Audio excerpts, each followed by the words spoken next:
Pues muchachos, buenas tardes.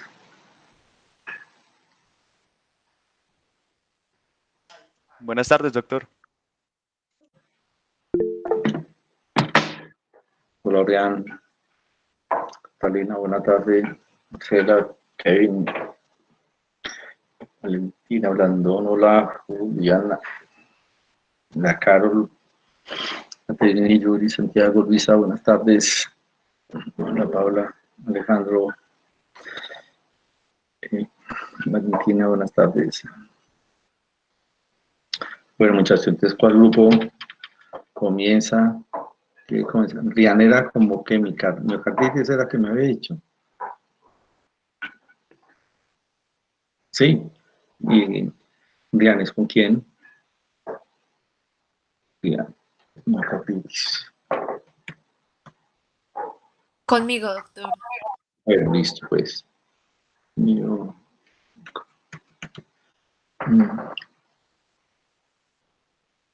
Miocarditis. Que si quiere, man.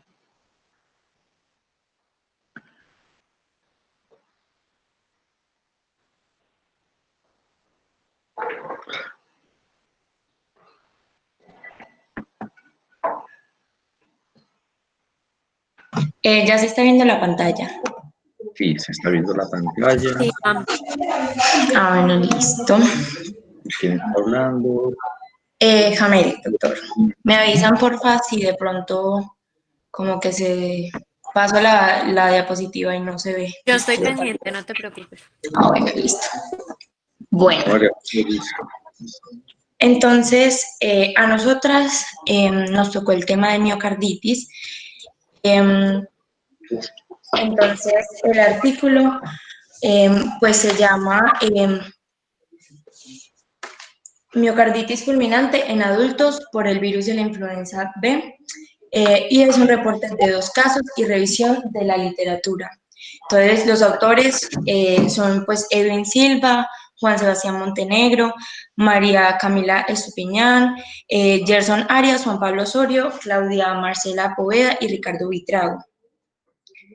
Bueno, entonces esas personas, pues los autores son pertenecientes al Grupo de Investigación de Enfermedades Infecciosas, del Servicio de Infectología en Fundación, del Grupo de Investigación en Enfermedades Infecciosas, del Servicio de Medicina Crítica y Cuidado y del Grupo de Medicina Interna de la Universidad de Sabana y Chía. Listo, entonces, pues el artículo en sí fue recibido el 31 de julio del 2018, fue aceptado el 10 de octubre del 2018, publicado el 8 de noviembre pues de ese mismo año, y en cuanto a financiación, pues el estudio no recibió ninguna financiación y en conflicto de intereses los autores declararon no tener conflicto de intereses. Entonces, la miocarditis, tenemos que es una enfermedad inflamatoria del miocardio cuyo origen principal son las infecciones virales, aunque también puede darse por reacciones de hipersensibilidad y de etiología autoinmune. En cuanto a la presentación clínica, esta puede entonces variar desde un cuadro clínico leve y transitorio hasta uno fulminante, que puede entonces proceder a un desarrollo de un shock cardiogénico con una necesidad ya de un soporte vasopresor e inotrópico o dispositivos de asistencia circulatoria. En cuanto a la miocarditis fulminante como tal, esta representa entonces el 10% de las miocarditis diagnosticadas y está acompañada de distintos grados de shock cardiogénico y arritmias. Y en muchos casos ya sí pues se requiere como tal un soporte de asistencia circulatoria. Entonces, la miocarditis causada por influenza es muy infrecuente. Su incidencia, sin embargo, aumentó en el 2009 por la pandemia de influenza por el virus H1N1, y en un estudio se encontraron entonces 184 casos reportados de miocarditis asociada al virus de la influenza. Sin embargo, pues la mayoría de ellos era por el subtipo H1N1 del 2009. De estos, 48 progresaron a un shock cardiogénico y requirieron soporte de asistencia circulatoria mecánica con una mortalidad del 33%. Bueno, la miocarditis en sí por el virus de la influenza B es una condición poco descrita, pero en la revisión como tal, en este artículo, se analizaron casos de miocarditis por este virus en población adulta, que fue pues, reportada en la literatura médica, y se presentaron 2 casos de miocarditis fulminante, de los cuales uno de ellos sí fue mortal. Entonces, el primer caso es de una mujer de 21 años de edad, previamente sana, que acudió al servicio de urgencias por un síncope y antecedentes de 3 días de tos con expectoración hialina, malestar general y fiebre. A la valoración inicial, pues al ingreso estaba hipotensa y taquicárdica. No respondió a reanimación con crisaloides y requirió soporte vasoactivo en altas dosis. En cuanto a los paraclínicos, en el electrocardiograma pues, se refirió a una taquicardia sinusal sin otros cambios, la radiografía de tórax sí salió normal y el ecocardiograma pues, mostró una disfunción ventricular grave. La paciente entonces presentaba una fracción de eyección del ventrículo izquierdo menor del 10%, también una hipertrofia ventricular izquierda con hipoquinesia generalizada, un derrame pericárdico leve de 100 mililitros y la troponina y estaba pues elevada en 248 nanogramos por litro, siendo pues los valores de referencia entre 0 y 15,6. Bueno, su condición clínica se deterioró rápidamente y progresó a un shock cardiogénico resistente al tratamiento y actividad eléctrica sin pulso. Durante la reanimación cardiopulmonar avanzada se le implantó un sistema ECMO, venoarterial periférico, y se tuvo sospecha de miocarditis viral como desencadenante del shock cardiogénico, y para ese entonces se le empezó a hacer un tratamiento antiviral empírico con oseltamivir. Y ya luego sí se procedió pues, a solicitar una RT-PCR múltiple para la detección de virus respiratorios en una muestra pues, de hisopado nasofaringio, con la cual se confirmó la presencia del virus de la influenza B. Entonces, a pesar de esa asistencia circulatoria, la paciente presentó una disfunción orgánica múltiple e isquemia crítica de miembros inferiores. Para eso entonces se le colocó una canulación venoarterial central y se le hizo hemofiltración.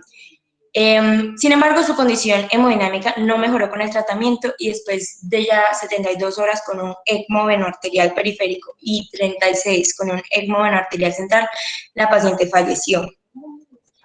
Tenemos entonces lo que es el caso número 2, que es de una mujer de 62 años que acudió a urgencias por 5 días de malestar, odinofagia, tos con expectoración, blanquecina y disnea. A la valoración inicial, pues la paciente estaba hipotensa también y requirió soporte vasopresor. En cuanto a los antecedentes, esta paciente tuvo cáncer de seno 5 años antes, el cual fue tratado pues con cuadrantectomía, quimioterapia y radioterapia. También tuvo pues antecedentes relevantes de palpitaciones y se le hizo un ecocardiograma ambulatorio, el cual salió normal. En cuanto a los paraclínicos, pues en el electrocardiograma mostró una taquicardia sinusal y bajo voltaje, una troponina I elevada de 13.373, y en el ecocardiograma mostró pues una disfunción sistólica grave del ventrículo izquierdo con un FEBI de 15%, también una disfunción diastólica de tipo 1, una disfunción sistólica grave del ventrículo derecho y un derrame pericárdico anterior entre 80 a 100 mililitros sin repercusión hemodinámica. Y en cuanto a la arteriografía, pues no evidenció lesiones. Entonces, en la sospecha diagnóstica se consideró una miocarditis fulminante con síntomas respiratorios notorios. Se sospechó entonces contagio que sugería una enfermedad similar a la influenza, por lo que se inició también un tratamiento empírico con oseltamivir. Aquí entonces ya también se solicitó una RT-PCR múltiple del hisopado nasofaringio, el cual pues nuevamente también detectó lo que era el virus de la influenza B. Se completaron entonces 5 días de tratamiento con oseltamivir, para lo cual la paciente pues mejoró y el ecocardiograma de control mostró una FEBI de 30% y la resonancia cardíaca correspondió con el diagnóstico de miocarditis y pues la paciente egresó a los pocos días. Aquí entonces se hizo pues la resonancia magnética cardíaca y esa flecha que ven ahí señala una retención subepicárdica global de gadolinio, que es como un contraste. Eso indica entonces la presencia de fibrosis del miocardio ventricular y es sugestivo de una miocarditis. Bueno, entonces, en cuanto a la revisión de la literatura, tenemos entonces que se hizo la revisión en PubMed con los términos MESH, influenza B virus y miocarditis, entre el 1 de enero de 1946 hasta el 31 de diciembre del 2018. Entonces, luego se excluyeron casos con información insuficiente o población pediátrica porque la experiencia de los autores incluía más que todo era la población adulta, es decir, mayores de 15 años. Entonces, se eligieron 9 casos de población adulta cuyo rango de edad está entre los 15 y 81 años, con una media de 39,7 años, y en un 66,6% era mayoritariamente pacientes femeninas, y el promedio de tiempo de evolución de los síntomas era de 4,7 días en promedio. Y dentro de los casos entonces evaluados no se presentó ningún caso fatal. Bueno, en cuanto a la discusión, ellos planteaban en el artículo que el virus de la influenza es una de las principales causas de infección respiratoria aguda grave en el adulto. La influenza afecta anualmente entre el 5 y el 15% de la población mundial. También que la miocarditis es una complicación muy poco frecuente de la influenza, pero pues como ya había mencionado antes, que eso fue aumentando desde la pandemia del H1N1 en el 2009. Y la mayoría de los casos de miocarditis por influenza se relaciona más que todo con el tipo A y no tanto con el tipo B. En cuanto a la fisiopatología del virus de la influenza, entonces tenemos la influenza A y la influenza B. En la influenza A, pues el H1N1 presenta un tropismo por el músculo estriado, aunque su fisiopatología sigue en debate, pues se ha propuesto que la filtración del virus en ese músculo estriado esquelético y cardíaco, así como la circulación de toxinas víricas son las causantes de ese daño muscular. Y en cuanto a la influenza B, pues que es generalmente una enfermedad leve y sus complicaciones fatales son muy raras. En la revisión, entonces, se analizaron 9 casos de miocarditis por influenza B, de los cuales 6 cumplían con la definición de miocarditis fulminante.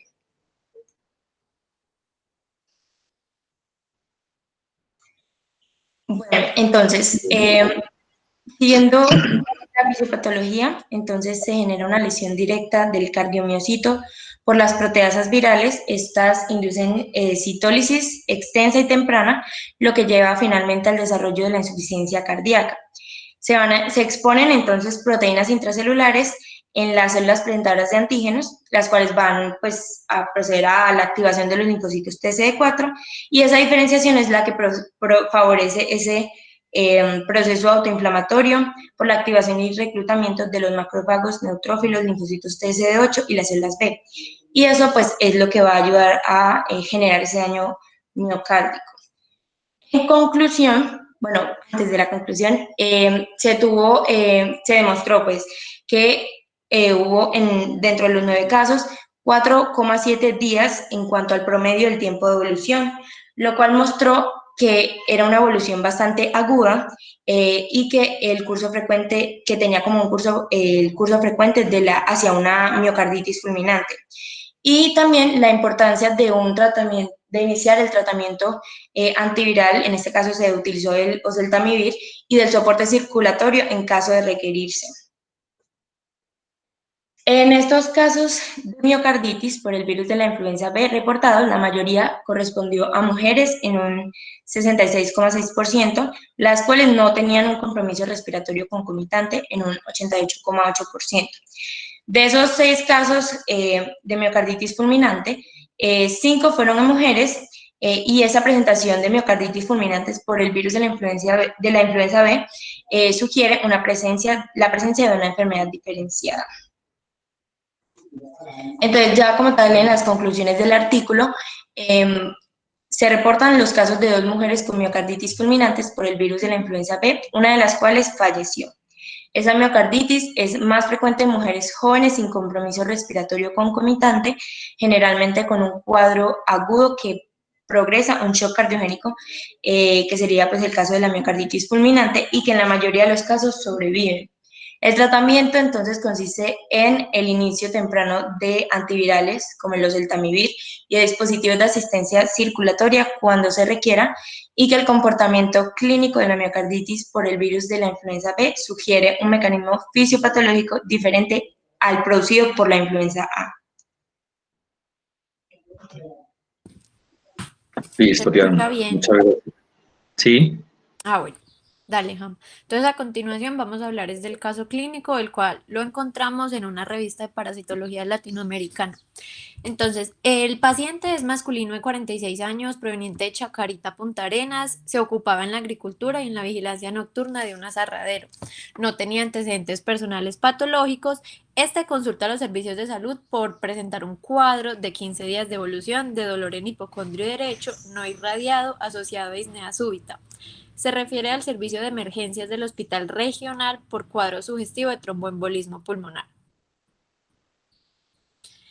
Le realizan un nuevo interrogatorio en donde se consignó que la disnea tuvo un curso progresivo hasta llegar a ser de reposo. En el examen físico se encontró un paciente consciente y orientado con cianosis facial, diaforético, ruidos cardíacos rítmicos en soplos, campos pulmonares limpios sin ruidos agregados, abdomen blando, depresible sin datos de irritación peritoneal o ascitis, presión arterial entre 90 y 70, se encontraba pues, hipotenso, frecuencia cardíaca de 66 latidos por minuto, electrocardiograma, se encontró un supradesnivel en las derivaciones B3, B4, B5 con ondas P de bajo voltaje. Le realizaron unos exámenes complementarios, el cual fue la radiografía de tórax, donde se encontró una cardiomegalia grado 3 con cefalización de flujo, y en el ecocardiograma una hipoquinesia difusa global moderada a severa, con leve derrame pericárdico y engrosamiento del pericardio, hallazgos compatibles con una miocarditis acompañada de disfunción distólica de ambos ventrículos, con una fracción de eyección igual al 30%, es decir, se encontraba reducida.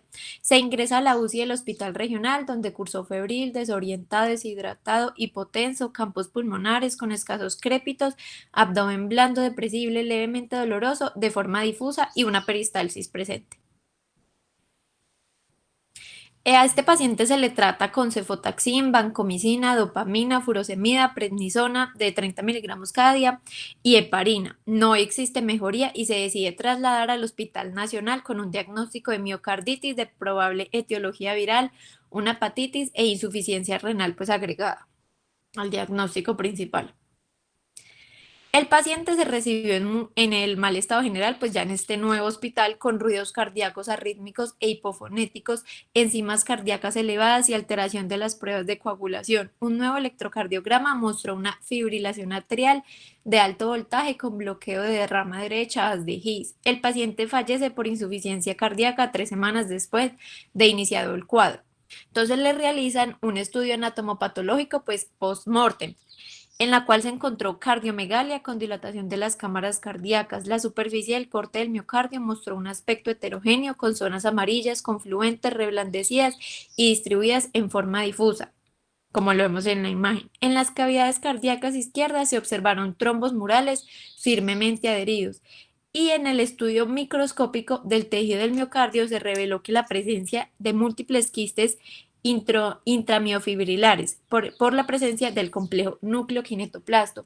Esto es una región del pues en la mitocondria donde se localiza ADN mitocondrial que ayuda a que como que se replique lo que ya vamos a ver que es el diagnóstico como la etiología de donde salió esto, asociado a un extenso y denso infiltrado inflamatorio intersticial constituido por linfocitos, células plasmáticas y células mononucleares entre las fibras del miocardio.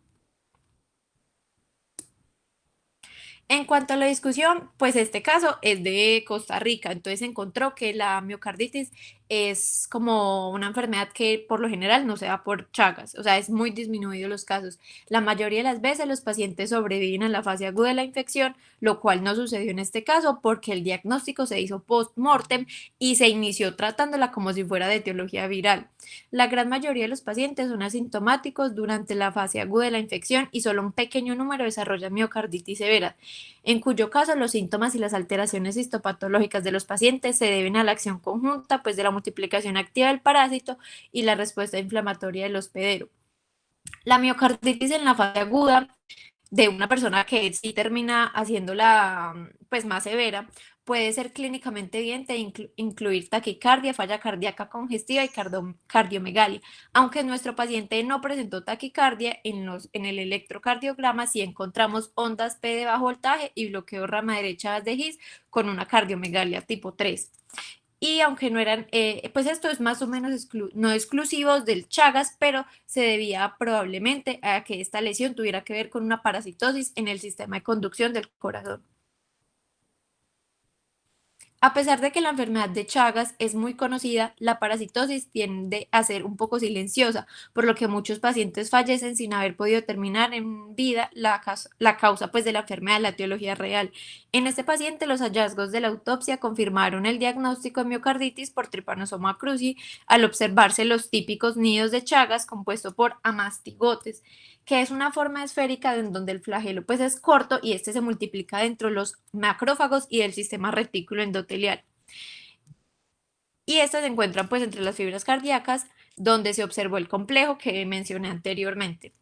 Y la importancia, pues aquí entonces destacan, como dijo mi compañera en el artículo, la importancia de realizar una detección y un diagnóstico temprano para poder tener una orientación clínica, de dar un tratamiento oportuno a los pacientes y realizar el seguimiento apropiado, pues en el entorno en los que ellos se desenvuelven.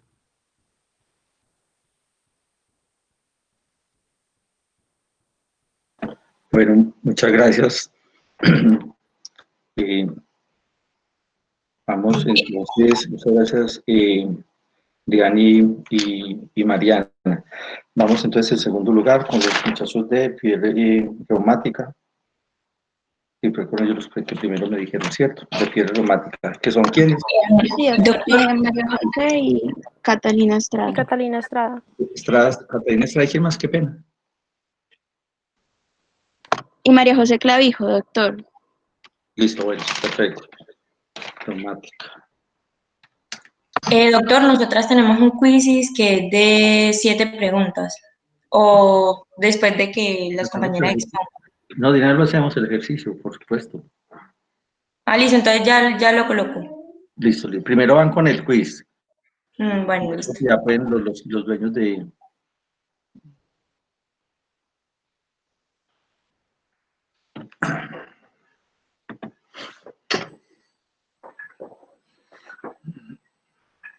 Pero si quedan... Ah, bueno, van a ir proyectando.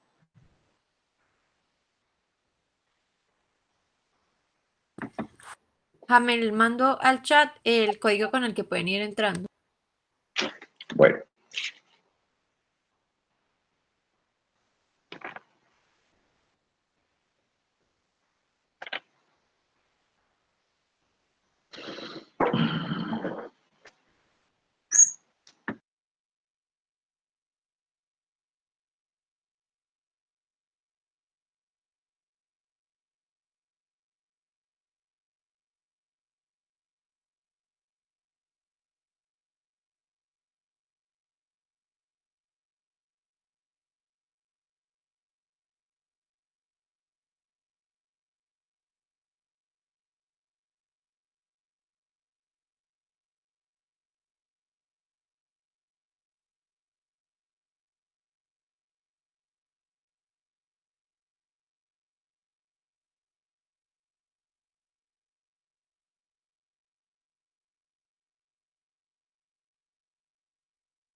Hola, no sé si solo me pase a mí, pero me dice que el código de juego no es válido. También me pasó lo mismo. También. Doctor, entonces si quieren que vayan pues exponiendo a mis compañeras mientras yo arreglo esa parte. Listo, listo, mujer. Les comento. Perfecto. Listo, listo. Entonces comenzamos. Si que van ya presentando los de fibra reumática.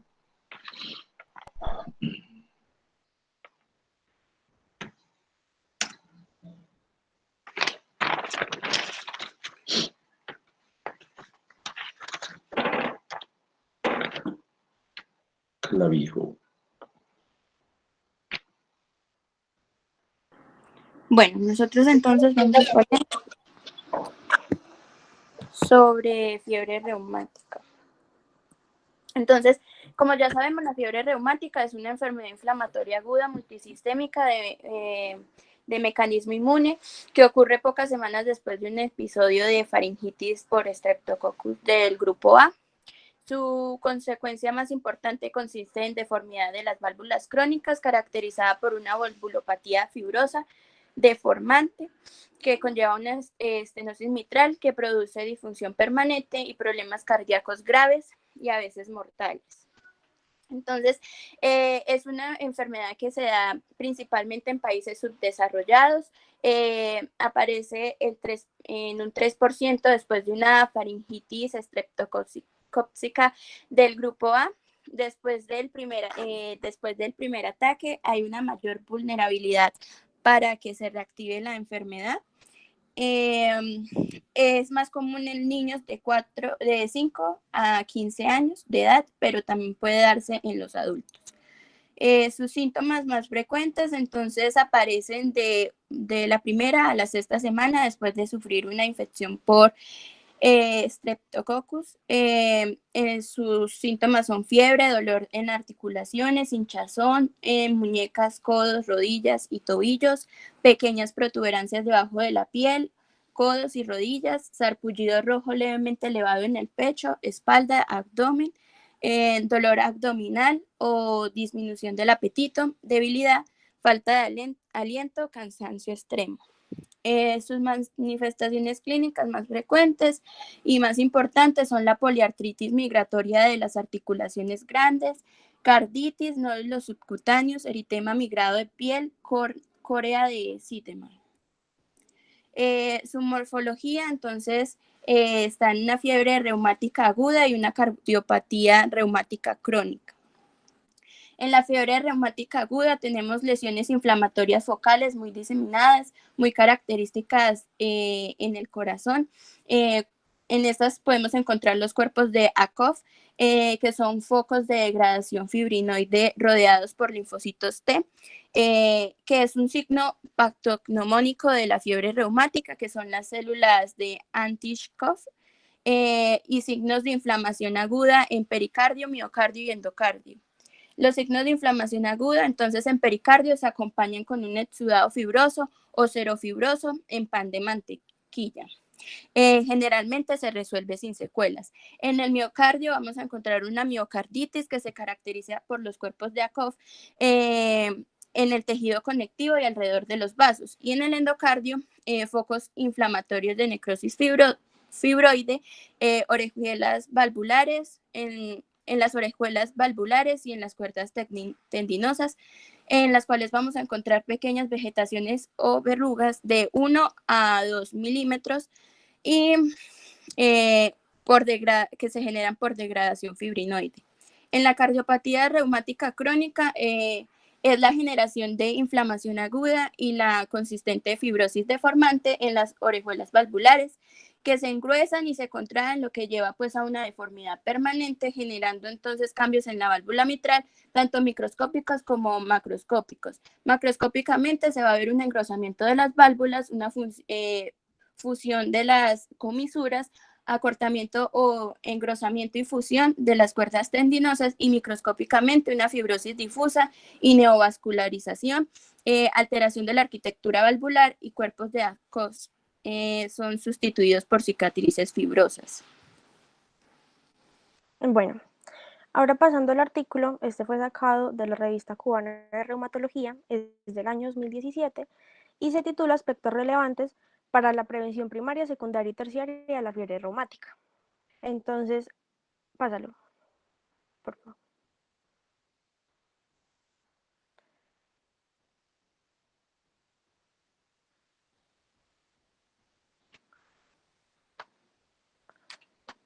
Mejor lo puedes pasar, por favor. Bueno, entonces el artículo comienza hablando que las enfermedades reumáticas en la infancia y la adolescencia son consideradas potencialmente graves y suponen una disminución en la calidad de vida. A pesar de esto, los pacientes con enfermedades reumáticas reciben atención de personal que no está totalmente capacitado en esta área, o pues me atrevería a decir también que puede que sí está capacitado, pero que el personal actúe con descuido. Y pues esto influye negativamente en su pronóstico y prevención. El artículo muestra que más de 100 enfermedades reumáticas como el lupus, la espondilitis, la dermatomiositis, pero la fiebre reumática ha despertado y pues sigue despertando gran interés. Como ya lo dijo mi compañera, predomina entre los 5 y los 15 años de edad, es una enfermedad inflamatoria sistémica que afecta diferentes órganos y es como consecuencia de una infección faríngea por el estreptococo beta hemolítico del grupo A. Se considera un problema de salud mundial, sobre todo porque puede llevar a una cardiopatía reumática crónica que aparece como consecuencia de la enfermedad. El artículo nos muestra que hay aproximadamente 500.000 casos nuevos por año. Es la única causa de enfermedad cardiovascular totalmente prevenible y por esto es que se considera un fracaso profiláctico tanto para la prevención primaria como para la prevención secundaria. Entonces, el objetivo de los investigadores era determinar los aspectos relevantes que se deben tener en cuenta para la prevención primaria, secundaria y terciaria en los pacientes con fiebre reumática. Ellos realizaron una revisión documental de estudios de los últimos 20 años en diferentes bases de datos y en las páginas de la Organización Mundial de la Salud y de la Organización Panamericana de la Salud. El estudio comenzó en febrero del 2016 y terminaron en febrero del 2017 para finalmente publicarlo en mayo del 2017. Entonces, ellos realizaron este esquema donde se muestra la teoría de la prevención, la estrategia de la intervención y el objetivo de intervención. Entonces, para la prevención primaria, lo que buscamos es evitar que ocurra la enfermedad, interviniendo sobre los factores que producen la enfermedad. Sobre la prevención secundaria, lo que buscamos es que un paciente que ya está enfermo, pues como que la enfermedad progrese más, entonces intervenimos sobre la enfermedad inicial. Y para la intervención terciaria, lo que buscamos es, bueno, ya el paciente tiene una enfermedad avanzada y tratamos de mejorarle la calidad de vida al paciente.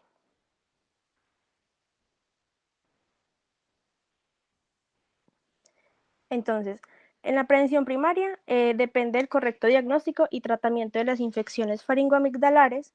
Las medidas van desde mejorar las condiciones socioeconómicas de la población hasta el desarrollo de programas de detección precoz del estreptococo y, bueno, tanto clínico como estudio de anticuerpos, faringotest, cultivo, hasta el tratamiento correcto y precoz antes del 9º día, como del progreso de la infección y asegurando que se mantengan unos niveles terapéuticos de los antibióticos durante 10 días como mínimo. Y es aquí generalmente donde fallamos porque el paciente se siente bien a los 5 días y ya el paciente abandona el tratamiento.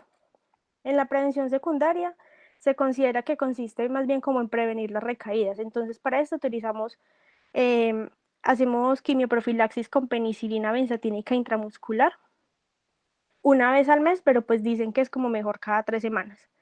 Y si no, el paciente pues no se le puede aplicar la penicilina, entonces usaríamos la sulfadicina oral, pues esta sí la utilizaríamos todos los días. Y la Organización Panamericana de la Salud habla pues de que sería importante la vacuna antiestreptocócica, pero pues esta vacuna aún no da como los efectos esperados. El tratamiento depende del riesgo que tengan los pacientes y los pacientes que tienen mayor riesgo son los que tienen alta exposición a infecciones, bajo nivel socioeconómico y hacinamiento. Y la duración del tratamiento depende del número de ataques previos que hayan tenido los pacientes, el riesgo de exposición y el tiempo desde el último ataque. También se pueden considerar la edad y la presencia de secuelas. Pero hay unos pacientes que son los que tienen enfermedad valvular, cardiopatía reumática y reemplazo valvular, que estos tienen que continuar con el tratamiento de por vida porque mantienen su riesgo de recaídas. Y por último, la prevención terciaria. Se hace una profilaxis de la endocarditis infecciosa en pacientes con secuelas de cardiopatía reumática. Utilizamos la penicilina benzatínica intramuscular cada 3 a 4 semanas durante 10 años y se dice que es como el método más eficaz para prevenir las recurrencias de fibra reumática y cardiopatía reumática progresiva.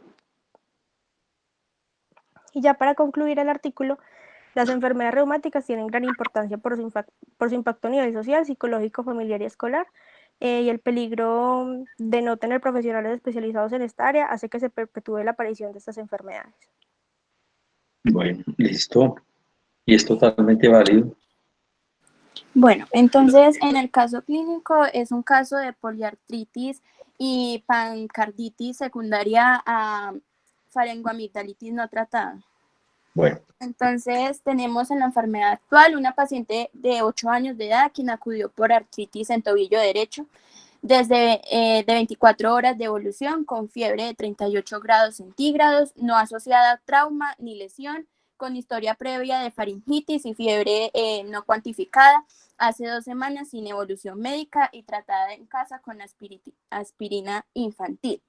2 días posteriores pues al ingreso presentó una artritis en la muñeca izquierda, rodilla derecha, articulaciones metacarpofalángicas e interfalángicas proximales del tercer y cuarto dedo de la mano izquierda y que remitieron al 5º día intrahospitalario persistiendo solo con edema en dedos de la mano izquierda y luego en el 6º día inició una artritis en los dedos del pie izquierdo asociado a fiebre mayor de 38 grados que persistió hasta el 10º día intrahospitalario. Al 6º día inició aleteo nasal, taquipnea y dificultad respiratoria, sobre todo en la posición de decúbito supino. Entre los antecedentes perinatales tenemos que fue un embarazo aparentemente normal, el parto fue por vía vaginal, peso, talla y perímetro cefálico dentro del rango normal y no presentó ninguna patología neonatal. La historia nutricional, entonces una lactancia materna hasta los 3 años, luego se sustituyó por leche normal y en antecedentes personales y familiares, niega patologías, hospitalizaciones, cirugías previas, traumas, transfusiones sanguíneas, medicamentos de uso regular y alergia a los medicamentos o algún alimento. Al examen físico se mostraron unos signos vitales de una temperatura de 38 grados centígrados, una frecuencia cardíaca de 88 latidos por minuto, una frecuencia respiratoria de 28 respiraciones por minuto y una presión arterial de 110/80. Apariencia y estado general en buena condición, edad aparente conforme a su edad actual, buen estado de conciencia y buena actitud. En cuello y en faringe se encontró pues un cuello simétrico, sin masas ni adenopatías aparentes, faringe hidratada, amígdalas normotróficas, sin presencia de material purulento. En corazón se presentó entonces su punto máximo de impulsión palpable en el 5º espacio intercostal a nivel de la línea medioclavicular y no se palpó un frémito. En pulmones se escucharon ruidos respiratorios normales sin ruidos agregados. En extremidades, huesos y articulaciones, entonces se encontró que los pulsos periféricos en las 4 extremidades eran normales, había dolor y edema en el tobillo derecho principalmente. En neurológico se encontraba consciente, alerta, orientada, en tiempo y lugar, comprendedora, con lenguaje claro, con fuerza muscular 5 de 5 en las 4 extremidades. Se tuvieron 3 interconsultas, una por cardiología, otra por ortopedia y una por reumatología. En la de cardiología se encontraron frotes pericárdicos positivos. En el ecocardiograma de control se mostró una insuficiencia mitral leve con derrame pericárdico mediano, una fracción de eyección de 68 grados, y en el electrocardiograma se pudieron observar arritmias ventriculares unifocales, hipertrofia de las cavidades izquierdas y un bloqueo auriculoventricular de primer grado con prolongación del intervalo PR.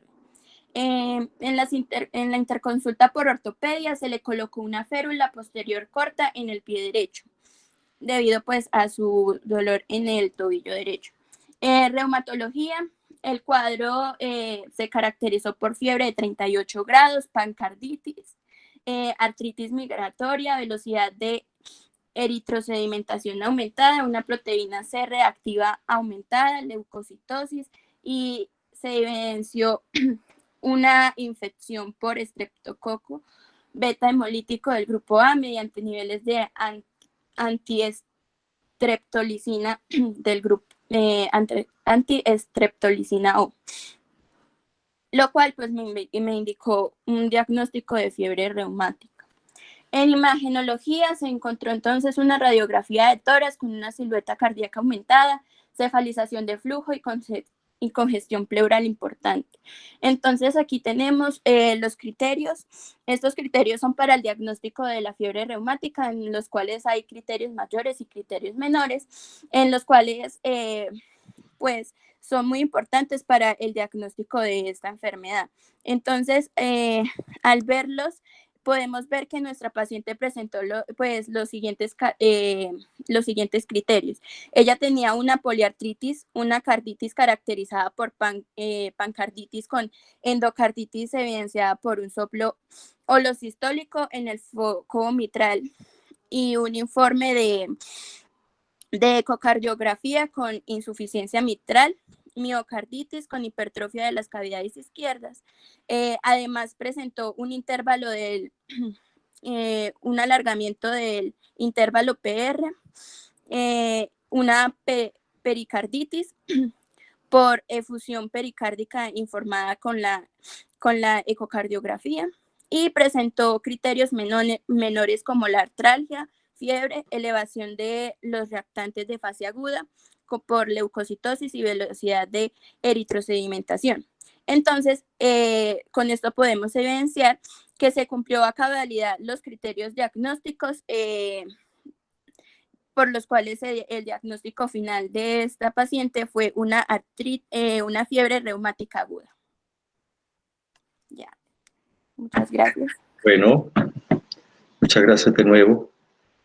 Vamos, entonces habíamos hablado que seguíamos con valvulopatía, ¿sí? ¿Cierto? Doctor, nosotros Sí, también teníamos una actividad en quizzes. hagámosla. Pero Claro. entonces, ¿cuál hacemos primero? ¿La anterior y luego esta? Hagámosla de ustedes y luego hacemos la otra. Ah, bueno, doctor. ¿Sí? Bueno.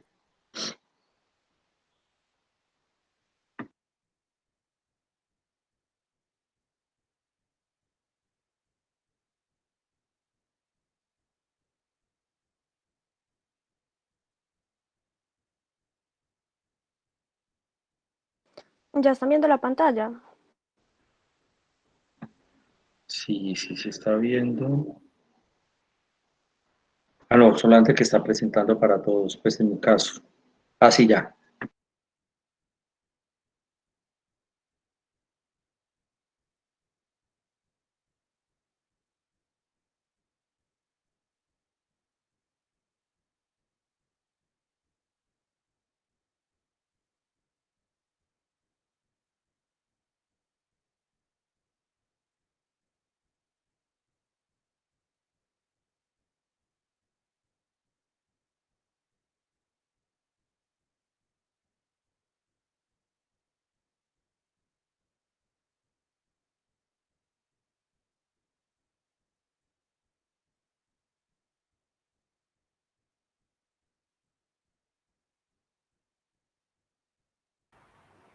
Cata, tú podrías escribir el código del chat, es que realmente a mí no me deja ver la pantalla.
Doctor, ¿empezamos ya o esperamos otro poquito?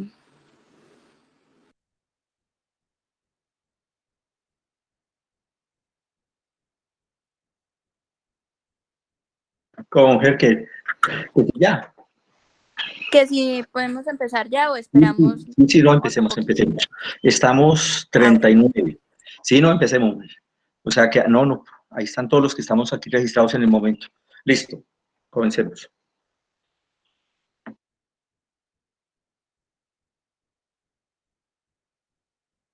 Doctor, yo no participé, no pasa nada. No, no, no pasa nada. Ok, doctor. Sí, es por supuesto, pero de que no, no participo.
Excelente.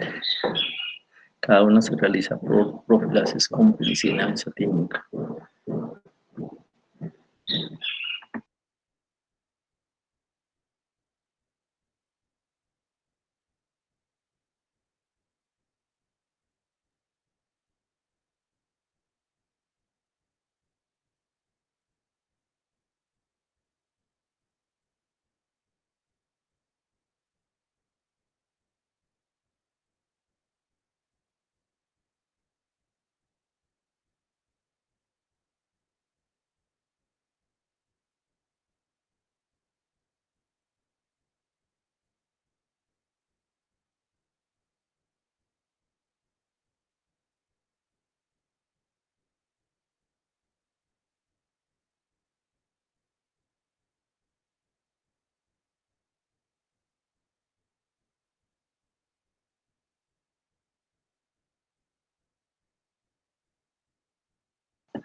Bueno, listo.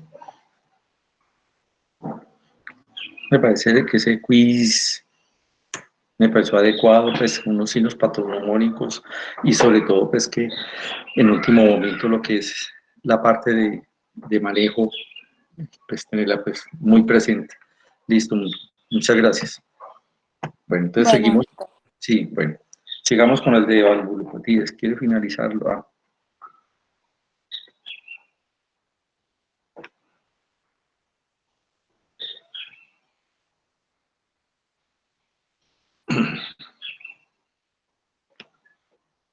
¿cómo es que se llaman los de presión valvular? Yo, doctor, John Díaz y Santiago Santamaría. Díaz y Santa María. Listo, gracias. John Díaz. Doctor, y también estamos pendientes de los de pericarditis. Sí, sí, sí.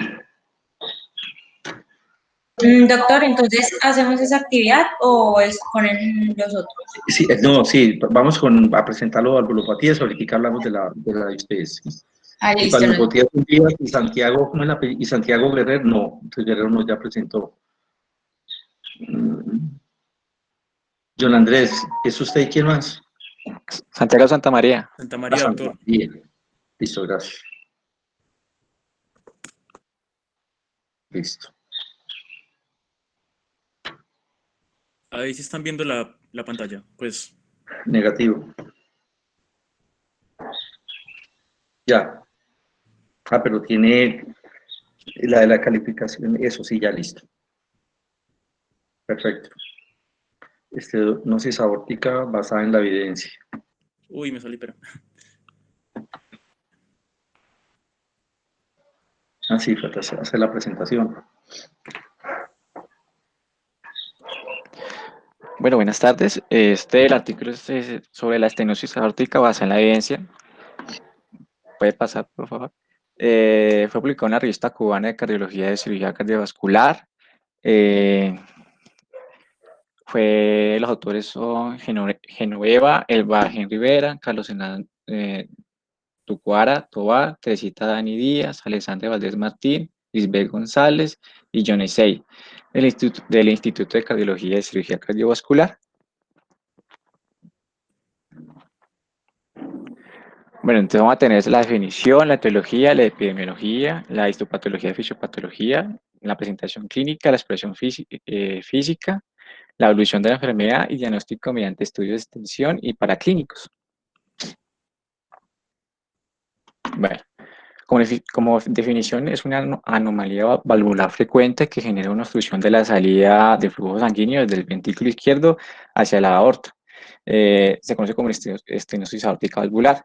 Sin embargo, esta obstrucción también puede localizarse por encima de la válvula, que es estenosis supravalvular, o por debajo de ella, que es una estenosis subvalvular, o puede ser una miocardiopatía hipertrófica. Bueno, en la etiología existen dos grandes causas de la estenosis valvular aórtica. Siguiente.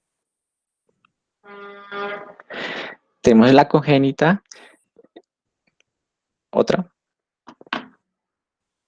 Y la adquirida. Bueno, en la congénita tenemos la válvula unicuspide, bicuspide y tricuspide. En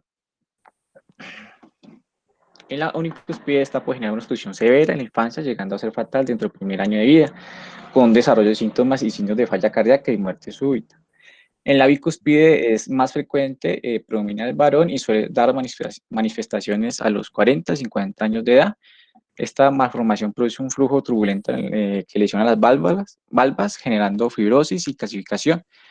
En ocasiones puede ser un asiento de una endocarditis que produzca esencialmente regurgitación. En la tricuspide también son válvulas simoideas de distinto tamaño, presenta una fusión comisural y una tendencia a fibrosis y calcificación. También estaba leyendo, para buscar este artículo, también se presenta este tipo de estenosis en una valva tetracuspide, o sea que presenta 4 valvas en sí. También puede llevar a una estenosis valvular aórtica, aunque casi no se nota, casi no se da, es muy poco. Ya en la adquirida, En la clasificación degenerativa es la causa más frecuente de una estenosis aórtica en el adulto y su incidencia va aumentando según el envejecimiento de la población,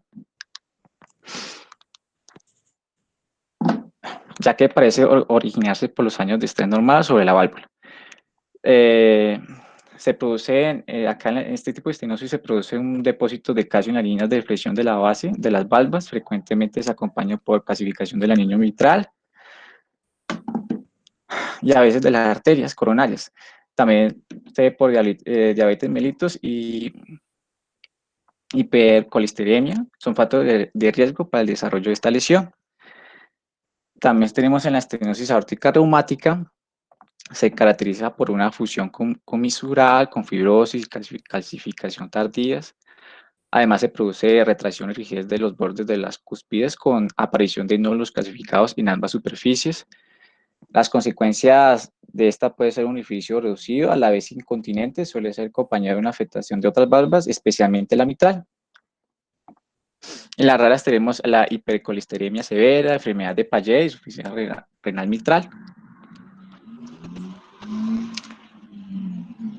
Aquí podemos observar el tipo de valvas y la estenosis aórtica calcificada.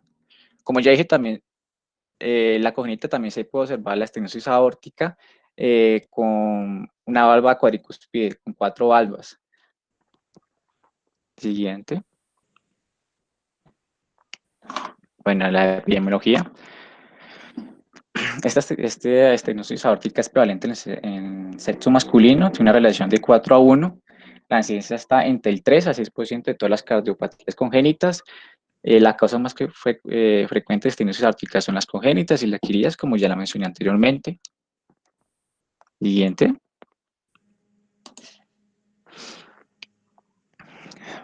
Bueno, aquí en esta tabla podemos ver que el porcentaje de prevalencia de las valvulopatías mitral y aórtica moderadas a severas en el mundo son casi similares. Al principio, menor al 2%, en la edad de 45 a 54 años. Sin embargo, el porcentaje de prevalencia va aumentando según el tiempo, siendo más notorio la prevalencia de valvulopatía a la edad de 75 años, donde la prevalencia es mayor para las valvulopatías mitral y aórtica. En la mitral es un 10% y en la aórtica un 5%.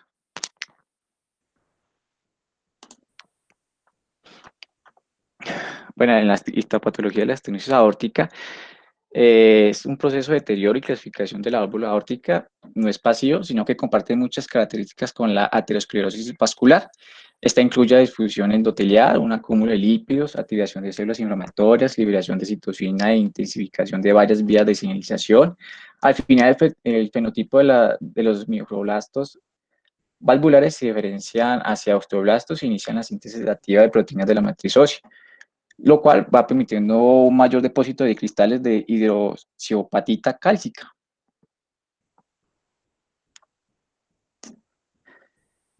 Ya en la fisiopatología de la estenosis aórtica podemos ver que presenta una disminución gradual del área valvular, esto conlleva una sobrecarga de presión sistólica ventrículo izquierdo, esto aumenta un estrés parietal, esto conlleva un aumento de la replicación de sarcómeros, luego pasa una normaliza un estrés parietal, luego pasa a una contractilidad preservada, lo cual conlleva una progresión de estenosis aórtica. Aquí una falta de mecanismo compensatorio, luego pasa una poscarga elevada, lo cual conlleva una reducción de la contractilidad del miocardio, una dilatación ventricular. Esto provoca una disfunción sistólica ventricular. Todo esto es una alteración de las propiedades diastólicas del ventrículo izquierdo y una disfunción diastólica del ventrículo izquierdo, lo cual conlleva una clínica de falla cardíaca. Siguiente. Bueno, en la presentación clínica, las manifestaciones cardinales de la estenosis aórtica adquirida, congénita, no estaba ahí en el artículo, son las disneas de ejercicio, la angina, el síncope y la insuficiencia cardíaca. También la estenosis aórtica puede ser por años asintomáticas. No se presenta síntomas gracias a una hipertrofia ventricular que compensa el incremento de poscarga. El paciente puede estar con insuficiencia aórtica normal por años. Bueno, ya en la exploración física, tenemos que las claves de la exploración física en pacientes de estenosis aórtica son la palpación del latido carotídeo, la evaluación del soplo sistólico, la elevación del desdoblamiento del segundo tono cardíaco, la búsqueda de signos de insuficiencia cardíaca. Estos son como los principales. Ya en la evolución de la enfermedad, como ya dije, hay pacientes asintomáticos, y aquí depende de la gravedad de la obstrucción de región de salida aumenta gradualmente a lo largo de 10 a 15 años de edad, de manera que un largo periodo de latencia durante el cual la gravedad puede pasar asintomática. Sin embargo, hay una estenosis aórtica moderada a grave, el pronóstico sigue siendo excelente mientras el paciente sigue asintomático. O sea, tiene un buen pronóstico. Siguiente. Ya, cuando el paciente presenta síntomas, o sea, una vez que presente síntomas incluso leves, la supervivencia es escasa, al no ser que se alivie la obstrucción al flujo de salida. Las curvas de supervivencia derivadas de estudios retrospectivos muestran que el intervalo desde el comienzo de los síntomas hasta el momento de la muerte es de aproximadamente 2 años en los pacientes con insuficiencia cardíaca, de 3 años en aquellos con síncope y de 5 años en aquellos con angina. En los pacientes sintomáticos con estenosis aórtica grave, el pronóstico es peor cuando el ventrículo izquierdo ha fracasado y el gasto cardíaco y el gradiente transvascular son bajos. Siguiente. Bueno, el diagnóstico mediante estudios. Tenemos la radiografía de tórax. Este nos puede mostrar que el corazón puede tener un tamaño normal o algo aumentado con un redondeo del borde del ventrículo izquierdo y de la punta, a no ser que haya una insuficiencia o fracaso del ventrículo izquierdo y cause una cardiomegalia importante. La dilatación de la aorta ascendente es un hallazgo frecuente, en particular en pacientes con aorta bicuspide. Se puede encontrar clasificación de la válvula aórtica en casi todos los adultos con repercusión hemodinámica. La aurícula izquierda puede ser levemente aumentada, puede estar levemente aumentada en los pacientes con estenosis aórtica grave y puede haber signos radiográficos de hipertensión pulmonar venosa. Siguiente.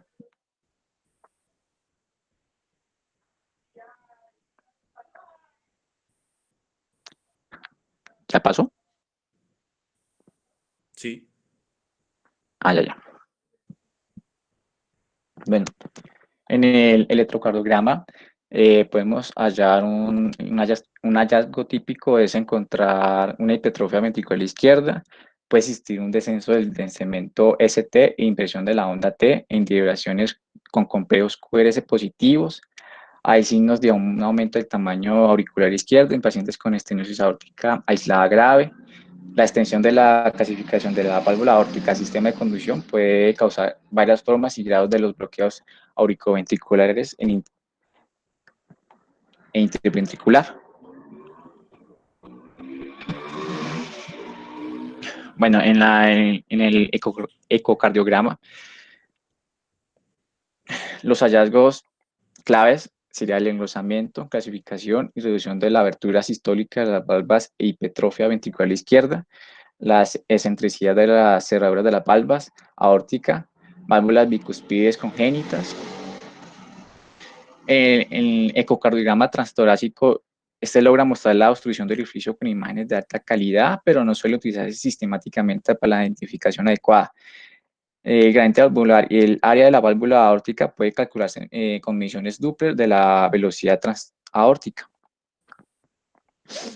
Aquí tenemos una clasificación según el resultado que nos da el eco. Puede tener una estenosis aórtica leve, moderada o grave, según dependiendo del área valvular aórtica. En la leve tenemos un mayor a 1.5 centímetros cuadrados, un gradiente menor de menos de 25 mililitros de mercurio y una velocidad de chorro de 3. En la estenosis aórtica, el área valvular está entre 1 a 1.5 centímetros cuadrados, el gradiente medio está de 25 a 40 mililitros de mercurio y la velocidad está entre 3 a 4. Y allá en la grave severa tenemos un gradiente menor a 1 centímetro cuadrado, un gradiente medio mayor a 40 mililitros de mercurio, una velocidad de chorro mayor a 4. El índice valvular está entre menor de 0.6. Bueno, el cateterismo cardíaco, aquí la necesidad de realizar este tipo de procedimiento es para medir el gradiente transaórtico y aplicar la ecuación de Gorlin, que hay en aquellos casos en que el ecocardiograma no es un diagnóstico o es incongruente con los datos clínicos. La principal razón para realizar este cateterismo es para identificar la enfermedad coronaria en los pacientes que van a ser llevados a cirugía de cambio valvular y que tienen en cuenta su edad, o sea, que sea mayor. Depende. Siguiente. Ya la prueba del ejercicio está inicialmente contraindicada en pacientes con estenosis aórtica. Su indicación es medir la capacidad al ejercicio en pacientes asintomáticos con estenosis aórtica, quienes quieren iniciar un programa de ejercicio para aclarar el estado en aquel que presente síntomas atípicos o cuando niega la presencia de los mismos, a pesar del deterioro evidente de la clase funcional que las familiares han notado en el paciente. Siguiente. Muchas gracias. Muchas gracias, John Andrés. Bueno, entonces, vamos, muchachos. Hoy fue el día de las evaluaciones. Bueno, es otra Pero, doctor, actividad. que falta el caso Doctor, clínico. falta el caso clínico. Eso fue el Sí, artículo. sí. Ah, no, que pues iba a comentar pues que adicionalmente Rain, y pues se preparen para tener lista la evaluación y comentar pues que hoy fue el día de las evaluaciones mediante los médicos. Listo. Bueno, empecemos con el caso clínico. Entonces sigue Santiago. No, sigo yo, John Díaz. Ah, bueno. ¿Sí me escuchan? Sí, perfecto. Bueno, entonces acá vamos a ir con el caso clínico. Este es un artículo que se extrajo de una revista que se llama Actualidad en Cardiología Clínica de la Sociedad Española de Cardiología, que la última edición fue en septiembre del presente año. Entonces vamos a dividir como el caso clínico en varias partes. Primero, pues la información del paciente, motivo de consulta y la enfermedad actual. Después el examen físico, después antecedentes personales, análisis de pruebas complementarias y el diagnóstico de la discusión del tema. Entonces comenzamos que es un varón de 90 años que ingresa en planta de cardiología por descompensación de insuficiencia cardíaca. Entonces la enfermedad actual vemos Pero que yo, en el servicio de urgencias... de pronto no les escuché, John, qué pena, fue que no les cobré el nombre no le puse cuidado ese día. Pensé que es de la Sociedad Colombiana Española, del septiembre de este año, pero el nombre La del revista se llama artículo. Actualidad en No. Cardiología Clínica, ese es el nombre de la revista, y pues es como una Ah, revista bueno, en asociación con la Sociedad Española de listo. Cardiología y la Asociación de Sí, sí, sí. Cardiología Clínica, que es la última Eso es lo edición que que fue estaba este año en preguntando. septiembre. Sí, eso sí, lo tengo. Sino el nombre del artículo. Ah, doctor, es que si doy el nombre, pues como que cuento mucho, es Ah, como bueno, para que listo, vayan listo. informándose para que al Sí, final sí, como ya le que entendí. cada uno se vaya dando cuenta Sí, de lo yo que ya tiene le que hacer el entendí. paciente. Sí, siga, ya le entendí. Listo, entonces, bueno, él acudió al servicio de urgencias porque tenía un empeoramiento de la clase funcional, o sea, de la clase NIJA, en las últimas 2 semanas y ortopnea. También refería a aumento de peso y aparición de edemas en extremidades inferiores y niega dolor torácico y tampoco refiere síncope. En el examen físico, pues se encuentra consciente y orientado en las 3 esferas, bien perfundido globalmente, una tensión arterial de 138/64, un poquito elevada, y auscultación cardíaca que denotó tonos cardíacos arrítmicos con un soplo eyectivo en foco aórtico con irradiación a fosa supraesternal y abolición de segundo ruido cardíaco. Entonces, esto de por sí hasta este punto, con la auscultación podemos darnos cuenta que con el soplo eyectivo en el foco aórtico nos da alusión de que es una estenosis aórtica. Además, ingurgitación yugular, que podría también darnos una idea de que puede tener, por ejemplo, la insuficiencia cardíaca global. En la auscultación respiratoria vemos que tenemos sibilancias dispersas en ambos campos pulmonares y crepitantes en la región subescapular derecha y tercio medio del campo inferior. También la semiología da idea de que puede tener un derrame pleural izquierdo y edemas en ambas extremidades inferiores hasta las rodillas. En antecedentes vemos que no tiene alergias medicamentosas conocidas ni hábitos tóxicos, tiene antecedente de hipertensión arterial y diabetes mellitus tipo 2, ambas con tratamiento y dislipidemia. Y independientemente de las actividades básicas de la vida diaria, también tiene movilidad limitada por patología articular y tiene, pues, usa el bastón para poder caminar. Dentro de los antecedentes de cardiología, vemos que él tiene un seguimiento en consulta externa por una FA, fibrilación auricular permanente, y una valvulopatía aórtica degenerativa por una estenosis de grado moderado, con o asociada a hipertrofia ventricular izquierda tipo concéntrica y una presión eyectiva conservada mayor al 50%, que en este caso 68%, que eso fue en el 2018. Y durante el seguimiento, pues presentó una descompensación leve de insuficiencia cardíaca que se manejó de forma ambulatoria. En la ecografía cardíaca transtorácica, pues evidenció doble lesión aórtica degenerativa con la estenosis de grado severo, insuficiencia ligera también con la hipertrofia moderada concéntrica del ventrículo izquierdo y una fracción eyectiva normal. El seguimiento fue ambulatorio y se observó como empeoramiento de la clase funcional, por lo que se planteó en ese momento tratamiento percutáneo para mejorar, pues, la sintomatología del paciente.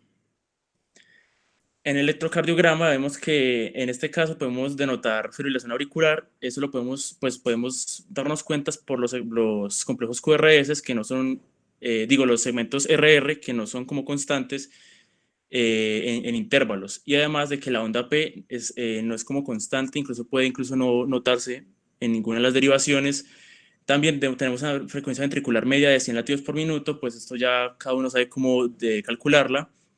Además, bajos voltajes en derivaciones del plano frontal, que sería D1, D2, D3, y ABR, ABELA y ABF. Acá vemos que los picos de voltaje están más bien bajitos. Y también tenemos ausencia de criterios de crecimiento ventricular izquierdo, pero una escasa progresión de la onda R en las precordiales, que esto pues podría denotarnos una hipertrofia ventricular izquierda.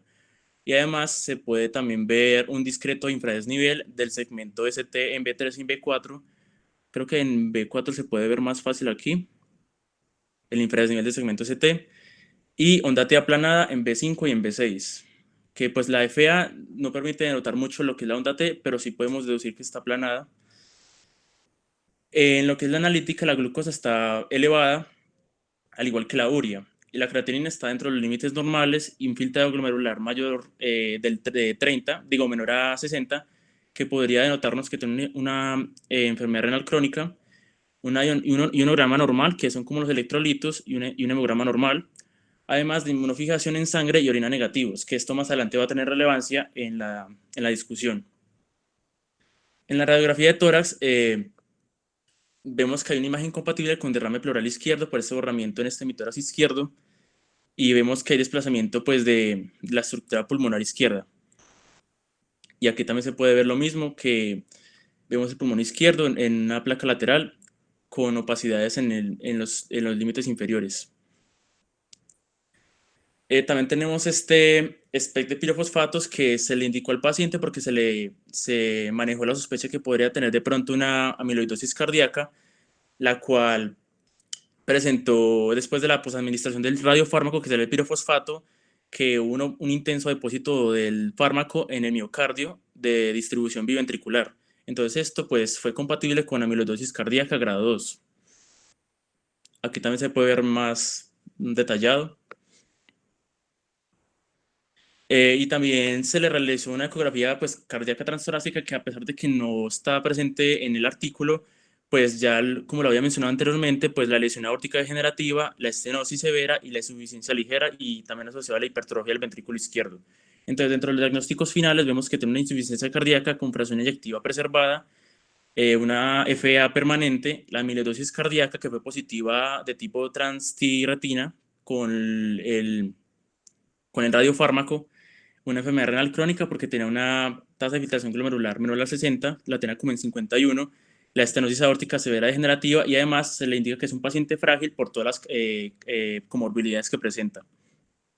Entonces se le inició tratamiento de depletivo endovenoso, que es el antidiurético, para tratar pues, la sintomatología de congestión, y pues en vista de valorar la indicación de la sustitución valvular aórtica percutánea pues, por la estenosis aórtica severa.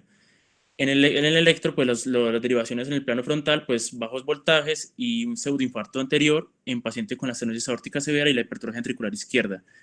pues presentaba también la frecuencia activa preservada,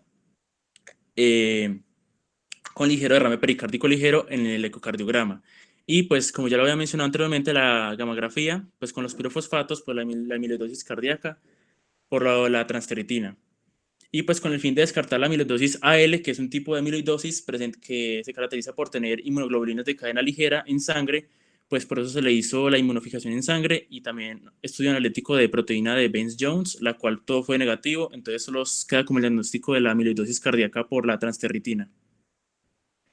Entonces, también se tienen en cuenta varios aspectos con lo que tiene que ver con el recambio valvular percutáneo, el cual no se puede considerar en este paciente porque es un paciente muy frágil, además de la edad avanzada y la clase funcional, por lo que se decide mejor por un tratamiento sintomático con el diurético, el cual es favorable y se le da de alta pues por presentar buenos signos de la enfermedad. Y la frecuencia cardíaca pues se controló con beta bloqueadores a dosis bajas con buena tolerancia clínica y hasta el momento no ha presentado como más episodios de descompensación. Entonces la amiloidosis cardíaca entró a la discusión, pues es una enfermedad infiltrativa por depósito extracelular de proteínas. La transtirratina es como la forma más común de la amiloidosis cardíaca, presente pues, principalmente en mayores de 60 años, asociada también a hipertrofia ventricular izquierda e insuficiencia cardíaca con frecuencia activa preservada. Si es de tipo cardíaco, pues el depósito produce engrosamiento de las paredes ventriculares, que puede dar, en términos más tardíos, disfunción diastólica, también trastornos de la conducción, pues debido a la infiltración amiloide en el sistema de la conducción y arritmias auriculares, que es compatible con la FA. En el electrocardiograma se pueden ver patrones de pseudoinfarto, otros pueden ser bajos voltajes, bloqueos de rama izquierda de las de His y la FA. La gamografía pues fue la que da el diagnóstico y otras pueden ser la ecografía y la resonancia magnética cardíaca. Pues el manejo principalmente es de soporte para manejar la insuficiencia cardíaca y las arritmias o si hay necesidad de hacer implantes de dispositivos.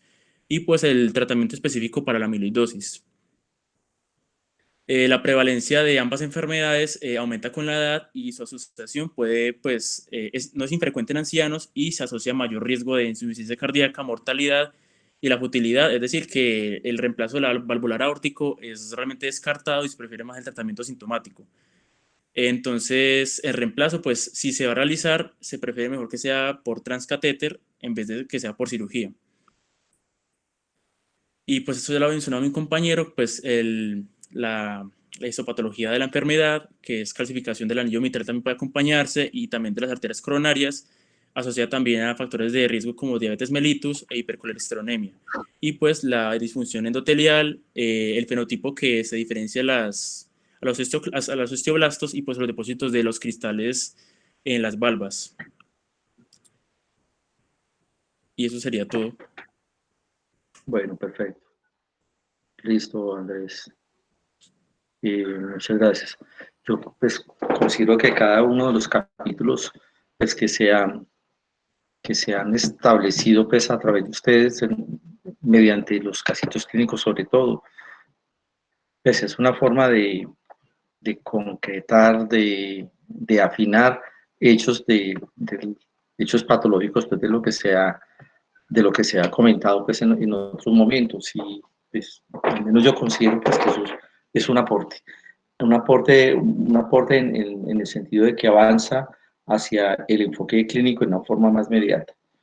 Muchachos, como ustedes quieran, si les parece, hacemos la evaluación de las compañeras de la miocarditis o la postergamos, como quieran, pues si se sienten ya saturados de la información que a mí me parece muy agradable de los compañeros y el hecho de ver como diferentes escenarios y diferentes voces o actitudes o comportamientos personales. Me parece que eso no se hace que eso no sea pesado. Pero como quieran, si les parece, hacemos la evaluación de una vez o la dejamos para listo de una vez entonces. Ahí nosotros también teníamos nosotros una actividad, pues si hay tiempo de realizarla o si no hay problema, postergarla, si no como la quieran. hacemos el lunes, yo creo que esa mejor la hacemos el lunes al empezar, Listo, la de ustedes. ¿Sí? Bueno, entonces vamos con las mujeres dueñas de la miocarditis.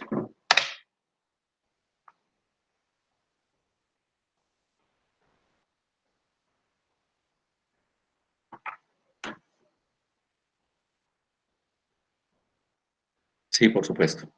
te avisamos.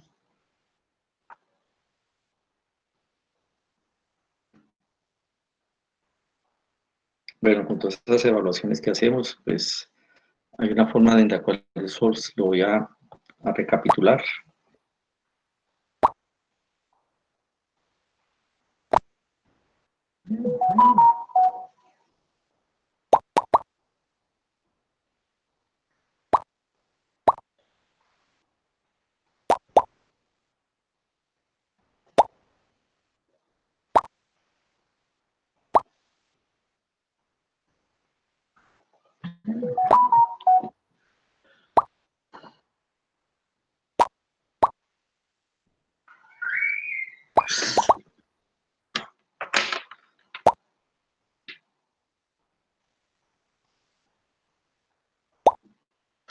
Van 27.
Doctor, ¿empezamos ya o esperamos?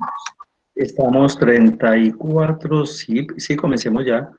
Yo creo que ha sido tiempo bien, sí, empecemos.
Listo, doctor.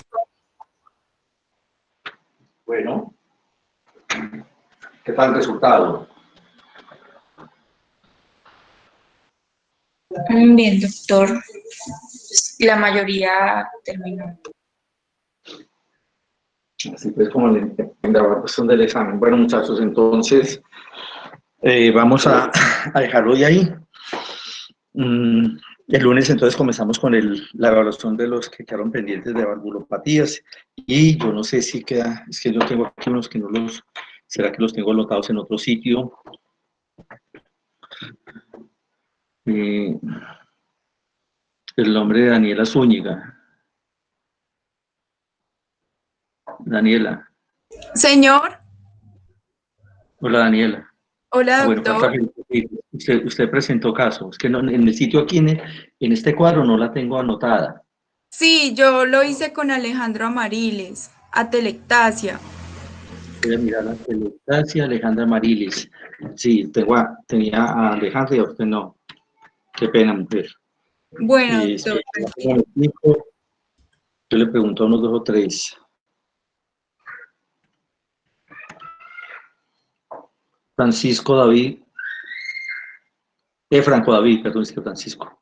David Vargas Franco, perdón, Sí, doctor.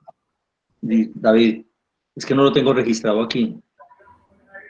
Yo lo hice con Kevin, doctor. Ah, usted fue en los primeros, sí, con Kevin. De los primeros sí, fuimos los segundos. Bueno, de los primeros, pues. Sí, señor. Yo creo que les hice comentarios a ustedes con respecto a eso. Listo, bueno, porque no tendría que ser que lo tenía en otro lado. Y me faltaba por registrar el de Catherine Aspirán. Hola, doctor. Hola, mujer. Doctor, yo expuse cardiopatías congénitas de Sí, sí, cardíaco. ya. Listo. Y ese lo uso que la compañera sí la tengo anotada entonces. Ah, es que la pasada no anoté el cardiopatías congénitas. Listo. Ese lo hizo con Catherine. Con Rosso. Ah, Paula, sí, sí, ya me acordé bien. Paula Rosso. Listo, bueno. Bueno, gracias. Bueno, muchachos, entonces les parece que hacemos eso. El lunes hablamos entonces de las células que le pertenecen en forma importante a los vasos sanguíneos como parte del proceso patológico, que son las células musculares lisas y las células endoteliales. Y en segundo lugar vamos a hablar de aterosclerosis. Bueno, y hacemos la presentación de los articulitos. Juan Felipe, cuando de pronto hayan tenido pues algún tipo de propuestas, me hace una seña y entonces hablamos. Listo, doctor. Sí, listo, bueno, muchachos, muchísimas gracias. A usted, doctor, que tenga buena tarde. Bueno, igualmente que tengan muy buena tarde. Hasta luego, María José.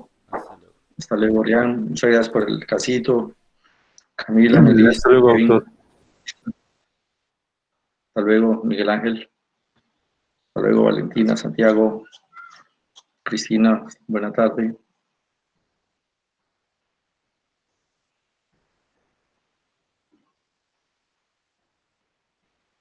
Hasta luego, Melissa.